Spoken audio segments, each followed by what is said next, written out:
Samson left. He was talking about going to Vegas and doing cocaine with it, snorting it and ruining his sinuses. You don't need to do that.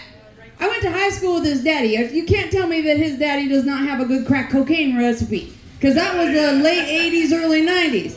If he doesn't know, Mama will teach him how to cook crack cocaine. My crack cocaine always wins the crack cocaine cook-off. Why? Because Mama cooks with fucking love. Mama cooks with fucking love. All right? That's why. And then you know, and the dirty talk, I suck at dirty talk. And I seem to end up with these partners that want the dirty talk. And I never, just tell me what to say. And then, but one time, I won blackout bingo with the dirty talk. I didn't know what he wanted, and he kept bugging me about it. And I said, I have to center myself. I'm going to embarrass myself. I can feel it already. I said, fuck me hard, you dirty, stupid whore. And it was like you hit the jackpot on a slot machine. You're like, ding, ding, ding, ding, ding, ding, ding. And from then on out, because I banged him for a while after that, you know, if you read comic books, with great power comes great responsibility. Couldn't just trot that out anytime. It was like, you know, there are times when you want them to wrap it up a little more quickly, and then I would trot it out. That's the only time. So what do men say to lady folk when they're trying to get in your drawers? They say, baby, I'm gonna fuck you all night long. And then you're like, God damn, did we move to the Arctic? Because this is the shortest night I have ever experienced in my life. That was like 10 minutes. I don't know where you've been living, but if you're patient and you're selective, 47 years old, I got my first genuine all night long fuck. Like, hit the bed as the sun was setting, got out when the sun was rising. Hallelujah! Woo! Hallelujah! And I, no lie, I looked him in the eye and said, honey, if I thought I could stand long enough, I would make you a goddamn sandwich. But since I can't, how about I take you to breakfast? He was like, fuck yeah. But he was 50, so that's not what happened. We just fell asleep. It just drooling and snoring and trying to share a CPAP. It doesn't work out very well. Trying to share a CPAP doesn't work out.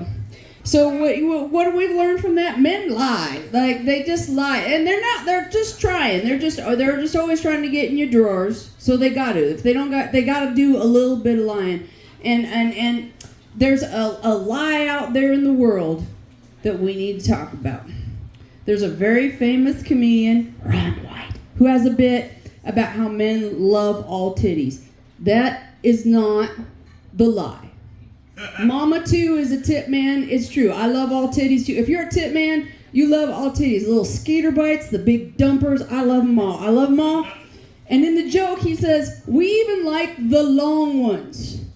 Just let them loose and then roll them up when you're done. All right? This is the lie. My young ladies, when you get to the long titty portion of life, do not roll your titties like this. You get a crease, your outfits won't look right. What you got to do is you got to practice the underhand roll. You got to practice that underhand roll, and then you might need some wig tape. That's why these titties are right where they're supposed to be. I've been practicing that underhand roll for years. It's an important life skill. Oh, so yeah, my romantic life has always been odd. Somebody asked one of my good friends for years, what's Tanya's type? And he was like, they got a dick? I was like, that's not fair. That's not fair.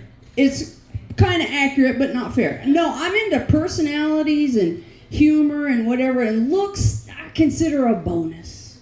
I consider that a bonus. Which sounds like a great way to live until you fall in love with a personality and a pair of bright blue dancing eyes and an amazing laugh attached to a 6'8" man that weighs 500 pounds. Yeah, I had to do this guy. Now, if you're not hearing the Mission Impossible theme in your head right now, you ain't never done no wild fucking, okay? Because 6'8", the first thing we tried was doggy style with me on the bed, and his dick was still a good distance above the either necessary hole. And when you weigh that much, a sustained knee bend is not an option. So we tried some other things, and it just was still not working out. And finally, he was like, back to the CPAP. I'll just put on my CPAP and get on my back, and you can ride me. And I was like, that's it! We'll make this work. Well, I don't know if you've seen someone that large naked, but the first obstacle was getting this out of the way, the gut. And then I had to kind of floss on down until the magic bits met. But I still got real short legs, and he was a real big boy, a real big boy. So basically, all I could do, there was no way. I'm on my tippy toes. There was no way to do anything like this. I was just kind of rocking back and forth. Have you ever ridden a barrel?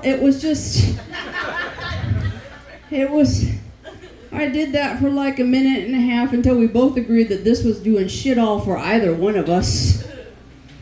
And then we just did some hand stuff, and I thought it was fine. I was happy, O's all around. But then about 2 weeks later, he called me up and he said, I don't want to see you anymore. I feel like you thought my dick was too small. There's no polite way to tell a motherfucker that it wasn't that your dick was too small, the rest of you was too goddamn big. And that's how that love affair ended. My name is Tanya Cope, but my friends have shortened that to Taco. You have a good night, friends.